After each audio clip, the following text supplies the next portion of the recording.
식중독은 주로 여름철에 많이 발생하는 것으로 알고 계신 분들 많을 텐데요. 하지만 겨울철에도 노로바이러스에 의한 식중독 환자가 늘고 있다고 합니다. 노로바이러스 식중독 예방을 위해서는 비누로 깨끗이 손을 씻고 굴이나 조개 같은 어패류는 반드시 익혀 먹어야 합니다. 그리고 조리된 음식일지라도 식중독균이 증식할 수 있기 때문에 바로 먹지 않는다면 냉장 보관하는 것이 좋습니다. 그럼 오늘도 비지정보쇼 힘차게 출발합니다.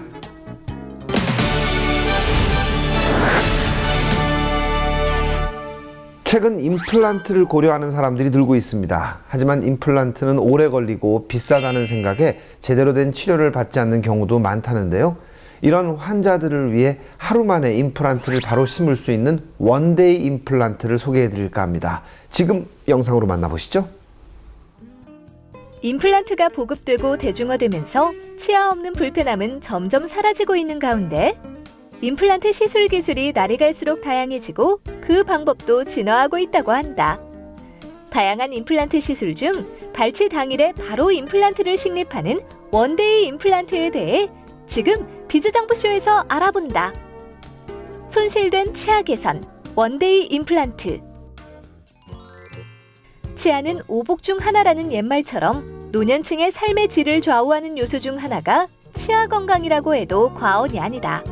하지만 나이를 먹을수록 치아가 부실해지고 여러 가지 이유로 치아에 결손이 발생하기 쉽다고 한다. 이에 상실한 치아를 대체할 수 있는 임플란트 시술을 고려하는 사람들이 늘어나고 있다는데 인공치아 또는 제3의 치아라 불리는 임플란트. 어떤 시술인지 자세히 알아보았다. 네, 임플란트라는 것은 잇몸 상태가 좋지 않거나 충치가 심해서 치아가 흔들리거나 이가 썩은 경우에 이를 뽑고 나서 이 이를 뽑은 자리에 턱뼈에 구멍을 뚫어서 티타늄 나사를 연결한 후에 연결 나사를 또 연결하고 그 위에 인공치아를 만드는 시술을 임플란트 시술이라고 합니다. 기존 임플란트 시술은 치아를 발치하고 아물 때까지 기다렸다가 임플란트를 식립하고 식립 후 본인의 치아와 융합될 때까지 또 기다려야 한다.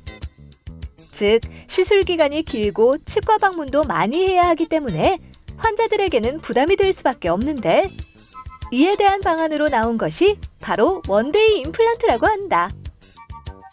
네, 원데이 임플란트라는 것은 기존의 임플란트의 경우에 있어서는 치아가 발치한 후에 잇몸이 아물 때까지 기다렸다가 임플란트 시술을 하였는데요.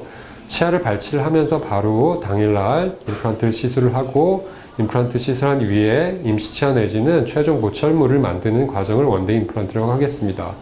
빠른 시술이 가능해지기 때문에 치료기간이 단축되어서 지방에 계신 환자분들이나 해외에 계신 환자분들이 많이 시술을 받는 편입니다. 먼저 3차원 CT 촬영을 통해 치조골의 폭과 골밀도, 그리고 흡수 양상 등 구강 구조를 정밀하게 진단한다. 구강 스캔 장비를 통해 보철물과 치아의 배열과 교합 상태를 정확하게 파악한다고 한다.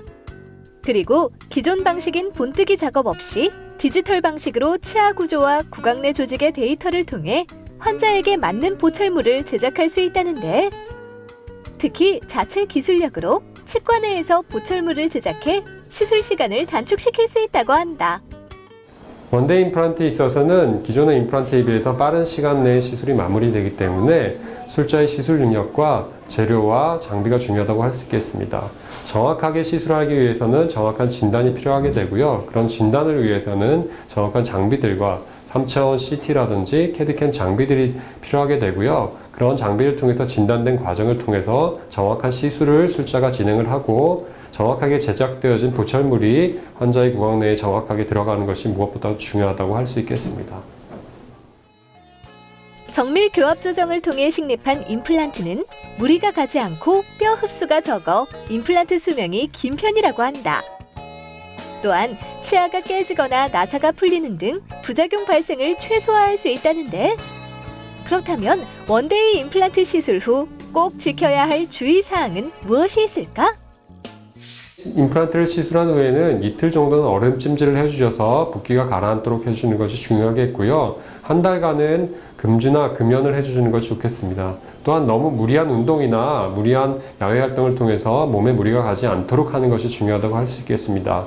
그리고 한 달 동안은 식사를 하실 때 있어서도 약간 부드러운 유동식을 드시는 것이 좋다고 할 수 있겠습니다.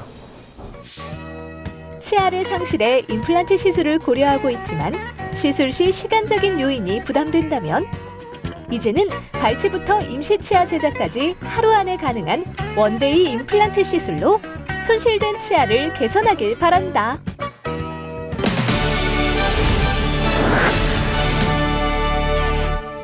기온이 뚝 떨어지면서 관절염 같은 무릎 통증을 호소하는 환자들이 늘고 있다고 합니다. 무릎 관절 건강관리법에 대해서 알아봤는데요. 먼저 외출 시에는 무릎이 찬바람에 직접적으로 노출되는 것을 피해야 하고요. 온찜질이나 반신욕으로 혈액순환을 원활히 하고 가벼운 스트레칭을 하는 것이 무릎 관절에 도움이 된다고 합니다. 그럼 저희는 다음 시간에 더욱 알찬 내용을 가지고 찾아오겠습니다. 고맙습니다.